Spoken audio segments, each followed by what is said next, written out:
If you don't know how to code medical coding live chats using ICD-10 CM and CPT, watch this video until the end. So here in this video we are going to learn few live scenarios which you can use during your live chat coding as well as during your interviews. So today our topic name is ICD-10 CM with CPT coding practice chats 1. So we have our first example scenario.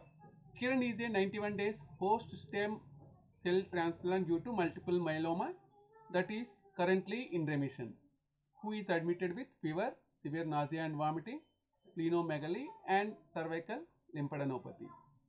Patient has performed a left inguinal lymph node needle biopsy when the lymphadenopathy enlarged and spread to the inguinal area. So basically in this scenario, Kiran is having stem cells transplant before 91 days prior to this visit or current visit. The reason for stem cell transplant is multiple myeloma, so which is in the remission stage, not it is resolved. So currently patient is having multiple myeloma and Kiran is admitted with fever, severe nausea and vomiting, splenomegaly and cervical lymphadenopathy. So because of this reason, patient has performed left inguinal lymph node needle biopsy as the cervical lymphadenopathy spreads to inguinal area. So in the assessment plan, patient has mentioned post-cell transplant lymphoproliferative disorder as well as multiple myeloma in remission. So here we need to code for multiple codes. First you can try yourself using your ICD-10 CM books as well as CPT. In the next PPT we have the answers. So here our diagnosis will be post stem cell transplant lymphoproliferative disorder and multiple myeloma in remission. First you need to understand the diagnosis term. Post stem cell transplant lymphoproliferative disorder means patient is having lymphoproliferative disorder because of post stem cell transplant. Means after the stem cell transplant patient has lymphoproliferative disorder and based on the documentation patient is having multiple myeloma in remission. And also if anyone looking for medical coding jobs in UAE, USA and India, please join in our WhatsApp group. Group link is in the description of this video. And also if anyone looking for same day surgery coding training, IPDRG training, SCC training, CCS certification training, please contact 707-526-3939. So you got the answers for this scenario.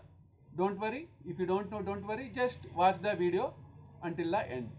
So here our answers are T86.5, complications of stem cell transplant. So based on assessment or physician documentation, post stem cell transplant lymphoproliferative disorder, meaning patient is having current lymphoproliferative disorder due to post stem cell transplant. So here we need to consider this lymphoproliferative disorder is the transplant complication. So we need to code it as T86.5, complications of stem cell transplant. So this is the complication related to stem cell transplant. Next also we need to code for lymphoproliferative disorder. So what is this one? D47.G1, post transplant lymphoproliferative disorder. Usually in the documentation we will see it as PTLD. And also we need to code multiple myeloma. So the reason for this stem cell transplant is multiple myeloma which is in the remission. So based on ICD-10 CM guidelines, if the condition is in the remission, so which is not equivalent to resolved, so we can't code multiple myeloma as history, as it is in remission means current condition. So we need to code G90.01, multiple myeloma in remission. So complication of stem cell transplant, post transplant lymphoproliferative disorder as well as multiple myeloma in remission for our ICD-10 CM diagnosis. Now during this encounter, patient has performed left inguinal lymph node needle biopsy also. So we need to code for left inguinal lymph node needle biopsy. So here our code is 38505. Biopsy or excision of lymph nodes by needle, superficial, cervical, inguinal or axillary. So in this scenario, our keyword is needle biopsy.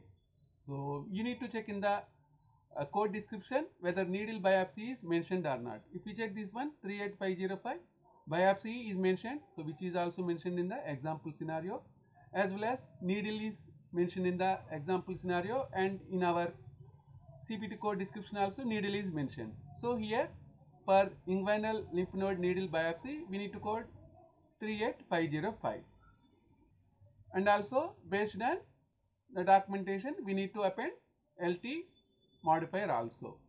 So we'll see example scenario 2. So the patient is a 65-year-old female who is admitted with fever, weakness and chills, status post bilateral herniorrhaphy 10 days prior to admission. So basically patient is 65-year-old female.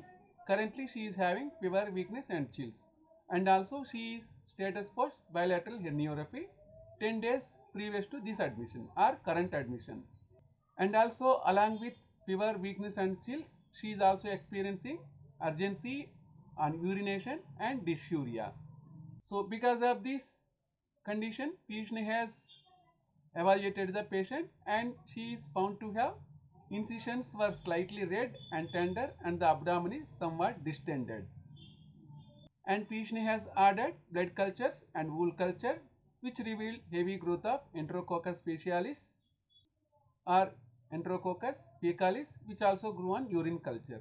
The chills and fever receded with IV antibiotic. So receded means reduced. So here physician has mentioned in the assessment post-operative sepsis and urinary tract infection. Okay. Second one, post-operative subcutaneous wound infection. So during this encounter, physician has not performed any surgery. So here we have not coded any surgery, and here our diagnoses are this one. First, T81.41 into a infection following a procedure, superficial incision surgical site. So here documentation content incisions were slightly red and tender. Okay, so we need to code this one first. Next, N99.89 other post-procedural complication and disorders of genitourinary system, as herniorrhaphy comes under genitourinary system. Next, we need to code for urinary tract infection, and also based on the wound culture, patient had heavy growth of Enterococcus fecalis. So we need to code Enterococcus as the cause of diseases classifier using B95.2, and also we need to code for post-operative sepsis ICD-10 CM code also. Along with the T code, we need to code Y83.8 other surgical procedures as the cause of abnormal reaction of the patient or of later complication without mention of misadventure at the time of the procedure. Okay. So here herniorrhaphy is the surgery. So here we need to code other surgical procedure. Anyway, you no need to worry about this Y code. Most of the time this Y code is not mandatory in the live coding. Just you need to code T code. So thanks for watching this video. If you are looking for surgery, IPDRG, SCC, CCS training, please contact 707-526-3939. And also if you like this session, please click on like button.